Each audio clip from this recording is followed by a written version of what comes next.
Lightning split the sky wide open, thunder shaking the streets like a war drum. Rain hammered down in sheets, flooding gutters, bending trees, ripping umbrellas from hands. Most people ran for cover. Most people locked their doors. But one man didn't. A broad-shouldered single dad sprinted into the storm, boots pounding against the soaked pavement, because someone was screaming for help. Before we dive in, drop a comment with where you're watching from and don't forget to hit subscribe for more videos like this. Let's begin.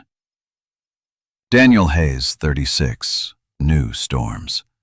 He'd survived sandstorms that blinded soldiers in the desert, nights where mortars screamed out of the sky, moments where wind and chaos weren't just weather but death itself.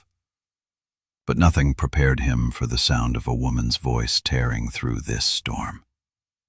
It was sharp, panicked, breaking apart against the howl of the wind. Help! Somebody, please! Daniel didn't stop to think. He shoved Luke, his 10-year-old son, under the glowing awning of a closed diner. "Stay here," Daniel barked, his voice firm but steady. Luke's small hands clutched the straps of his backpack, his eyes wide. Dad, no, you can't! But Daniel was already gone, plunging into the downpour. On the bridge, through sheets of rain, he spotted her, a woman in her early 30s, clinging to a railing, her heels useless against the slick pavement. Her car, a sleek black sedan, blinked its hazards, stranded in the middle of the road. Water surged past the tires like the storm wanted to swallow it whole. Her hand slipped. She nearly went down. Daniel roared through the storm. "Hold on!" She whipped her head toward him, mascara running, hair plastered to her face. Her lips trembled. I can't." Daniel lunged, his boots skidding. He reached her just as her grip failed. His hand caught hers in midair, muscles straining as the storm tried to tear them apart. "I've got you," his voice cut through the chaos. Her eyes locked on his, blue, terrified, but burning with some buried recognition. She clung to him with desperate strength as he pulled her against his chest. She stumbled, nearly collapsed. "Dad, she knows your name." Daniel stiffened. He hadn't given it. He hadn't said a word except reassurance. And then she said it, with a shaky breath that cut through the storm harder than any lightning. "You saved me once already. Years ago. In Mosul." Daniel froze. Memories he'd tried to bury clawed their way back, burning streets, collapsed buildings, screams in the rubble. And somewhere in that chaos, a girl's face. She wasn't a stranger at all. The storm had softened into a steady downpour, but the tension beneath the diner's awning was sharper than lightning. Daniel Hayes stood rigid, his arms still wrapped protectively around the trembling woman he'd just pulled from the jaws of the storm. Luke hovered close, eyes darting between his father and the stranger who somehow knew his name. Daniel's voice was low, steady, but there was an edge under it. "You said Mosul?" The woman's lips parted, her breath still uneven. "Yes. Years ago. A convoy was hit. Buildings collapsed. I was pinned under stone, choking on dust and blood. I thought I'd die there." Her voice cracked, tears slipping into the rain still dripping down her cheeks. "But a soldier pulled me out. He had the same eyes, the same voice. And before disappearing into the chaos, he told me only 3 words. You're safe now." Luke's eyes widened. He turned to his father. "Dad, that sounds like you." Daniel's throat tightened. He remembered. Not her name, not the details, but her face in the dust, wide with terror. His hands had clawed through rubble, lifting stone until he could drag her out. He had said those words, words he'd repeated countless times overseas to strangers who needed more than just strength. "You were there," he muttered, almost to himself. The woman nodded, her wet hair clinging to her skin. "My name is Claire Donovan." The name cut through him like a shockwave. Claire Donovan, CEO of Donovan Enterprises, the name plastered on billboards, etched across skyscrapers, whispered in news cycles, gripping his sleeve. "Don't say that. You weren't just some soldier in the dust. And you weren't just some mechanic on this bridge tonight. You're the man who pulled me out twice when no one else would." Daniel's jaw tightened. "And what do you expect me to do with that?" "Nothing." Her voice softened, but her eyes burned with something more. "I just needed to say it. I needed to see you again because the truth is, I never stopped looking for you." Luke tilted his head, confused. "Why? He's just my dad." Claire crouched so her eyes met Luke's. "Because your dad saved me when I had nothing left. And people like him, people who act without hesitation, without expecting anything, they change lives." Her voice broke slightly. "He changed mine."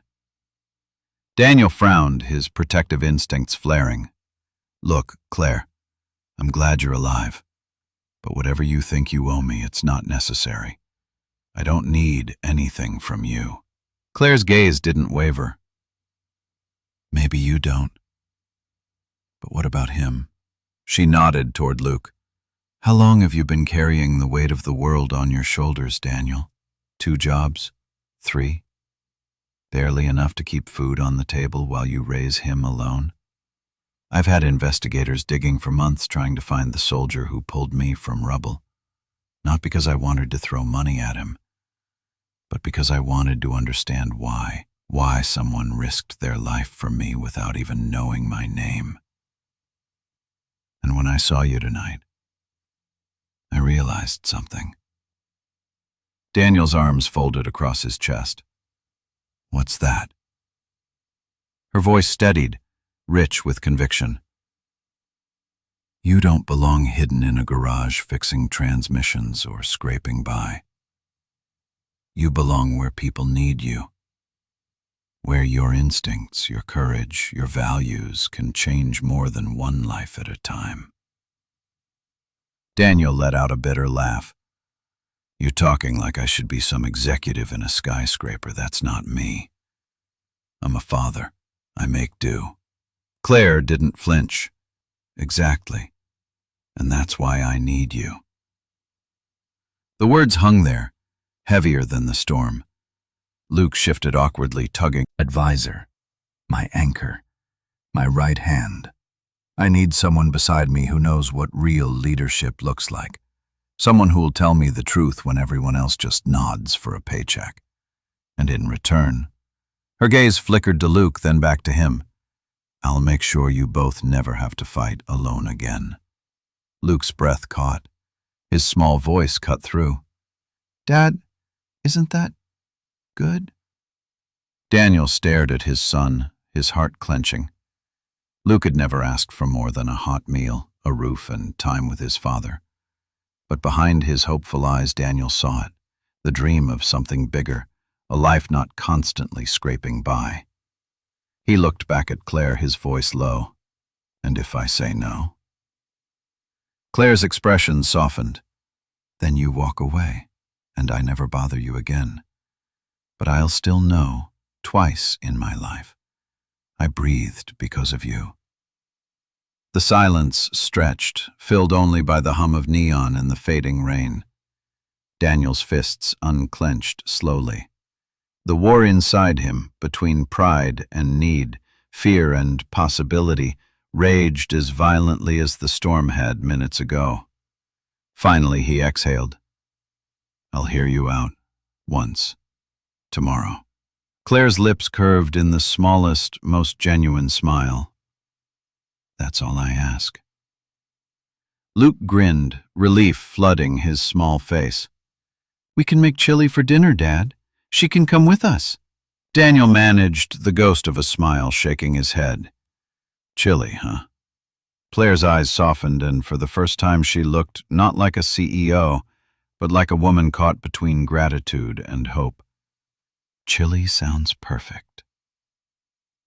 As they walked toward Daniel's truck, the world felt strangely still. For years he had lived in survival mode, counting bills, rationing hope. But tonight, beneath the glow of neon and the echo of storms, a door had opened, one that terrified him. And in Claire's words, in Luke's eyes, in the pounding of his own heart, Daniel felt it. This wasn't the end of a storm. It was the beginning of one. The next morning, the storm was gone.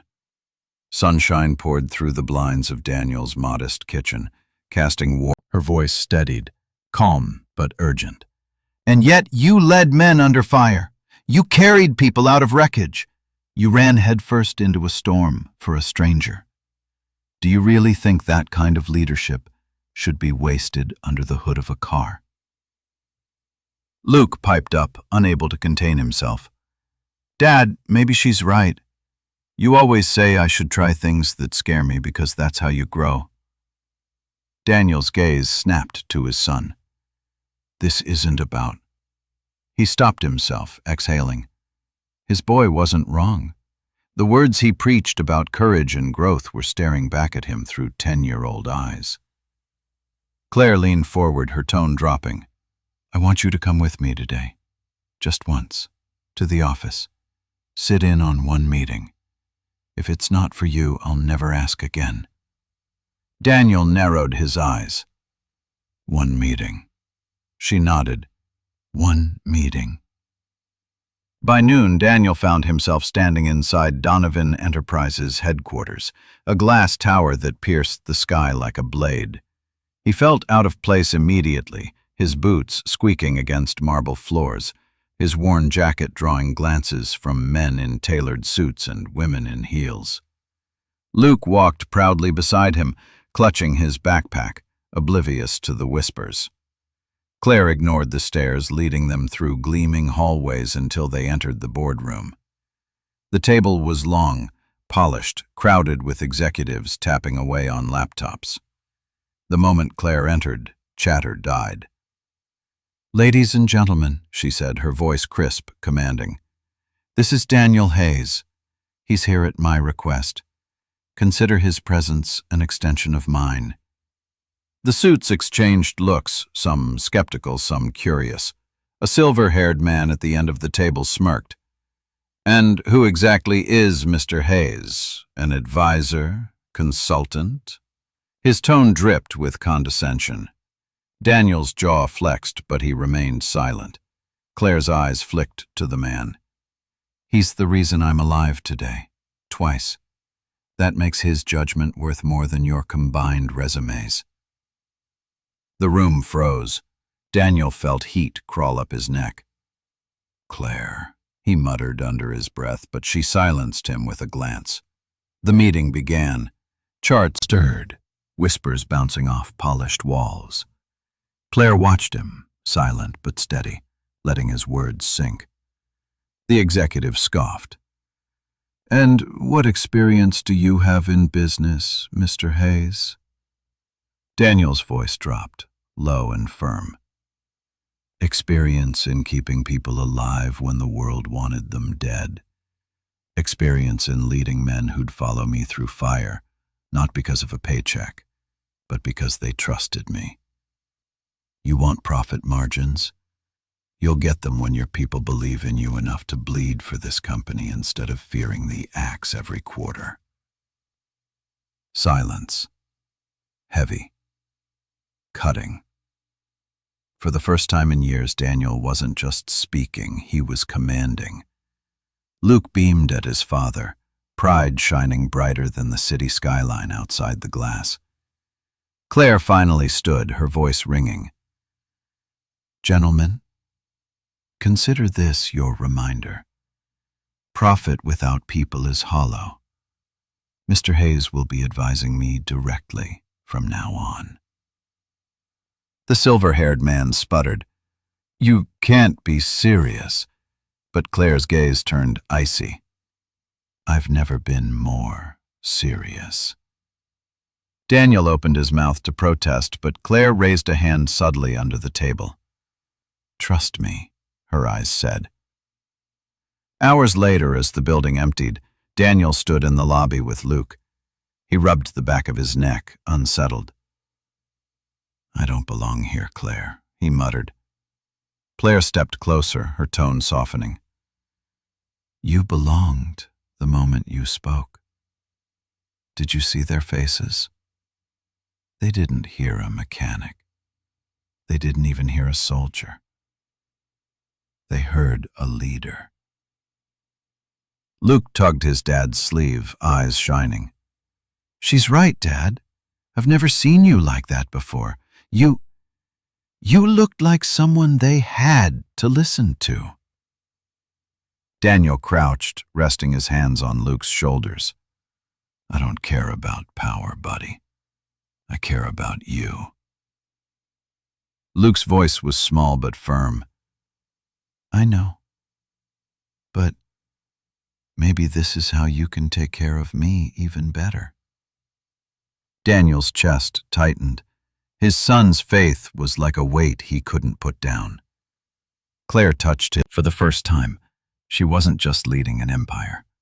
She wasn't just carrying her own scars. She had found an anchor in the storm. And Daniel Hayes, mechanic, veteran, single dad, walked out of that glass tower not as a man who didn't belong, but as a man who had finally realized. Storms weren't always there to break you. Sometimes they carried you straight to the place you were meant to be.